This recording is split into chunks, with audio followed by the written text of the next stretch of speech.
In this video, I'm going to show you how to use Windows Explorer and find your computer specifications. So you're probably already familiar with this, but maybe you didn't know it was called. It's called Windows Explorer, is what you use to find your files. And there's many ways to get to this Explorer window. You could click on the recycling bin. You can type in Windows Explorer to find this or any other program you may be looking for. Documents will get you there, pictures, all kinds of things. This window opens all the time, and it's just for looking for files and folders on your computer. Although there may be lots of icons here, these are all just folders. Even the network, if you think of it, this is for looking for files and folders that aren't on your computer, that are on somebody else's computer or on another device. If I click on my computer, I can see the different places that files and folders might be stored within my computer. So I've got my hard drive, which is my C drive. I've got a DVD drive, and if you plug in a flash drive, or they're called thumb drives or jump drives or whatever, it would also appear here.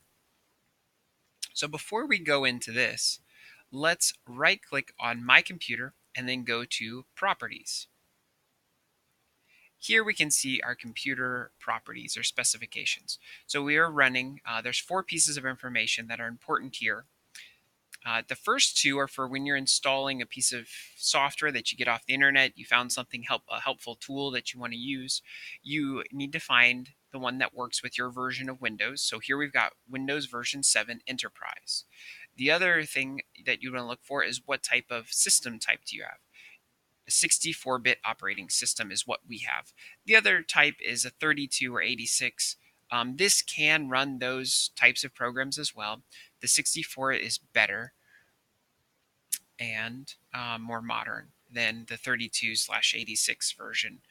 That's one version, by the way, even though it has 2 different numbers. All right, so the other thing that controls how fast our computer works is the processor and the installed RAM.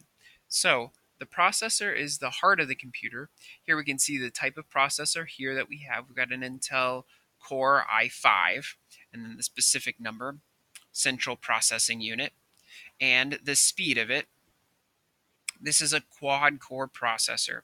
So the speed here in gigahertz, you can't always just judge a computer by its speed in gigahertz because you need to know a little bit more about the processor. For instance, this is a quad-core processor, so it may show a lower speed here than a dual core, but it's still going to be able to run faster than a dual core, possibly.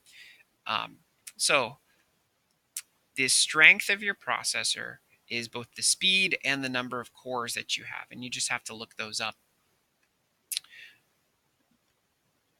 Now, the speed of your computer is also controlled by your short-term memory, or RAM, random access memory. These two work hand in hand as a job gets passed to the short-term memory, and as it's being processed, it's working specifically with the RAM.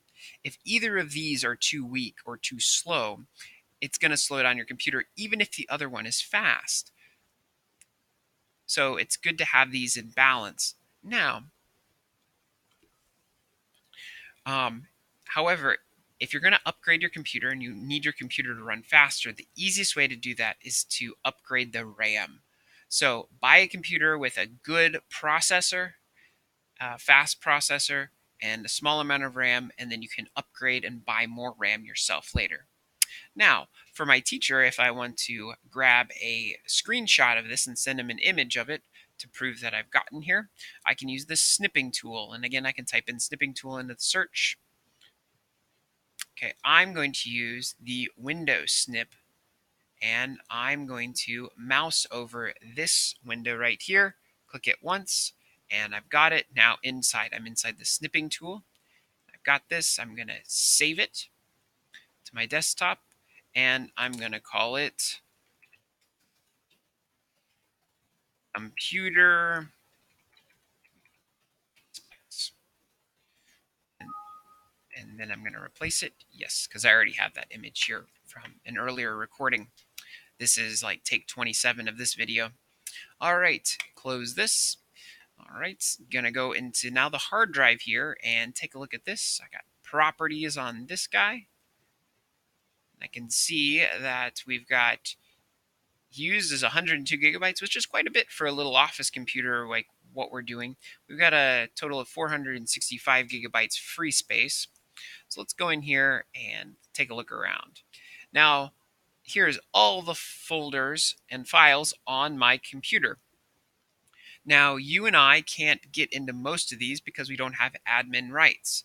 At least on the user I'm using right now, I don't have admin rights, which is good. I can look around, but I can't break anything. Now, for users, for instance, I can see here's the other users. There's the admin users. There's 3 of them. That's kind of unusual for a computer to have 3 of those, but it's happened on mine.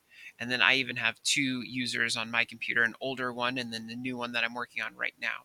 I can see that I am Brandon Easton, and here is my folder. And then public can be shared between all the users. So if I click on mine, let's see how much I'm taking up on this computer. I'm taking up 15.8 gigabytes of space, and which is a large amount. So let's go into mine and see if we can figure out why. So I know that it's in my OneDrive is actually that I'm syncing a lot here. So here we go. And I can compare now. Out of the 102 gigabytes, my user is taking up 15.7, and my OneDrive is 15.1 gigabytes of that. And this is why it's good not to jump around from computer to computer, syncing your OneDrive down to all of them, because all that information for me, which is 15 gigabytes, I'd be storing on every computer that I sync my OneDrive to. So I don't want to do that, but that's helpful, and it's helpful to look through and to clean your computer.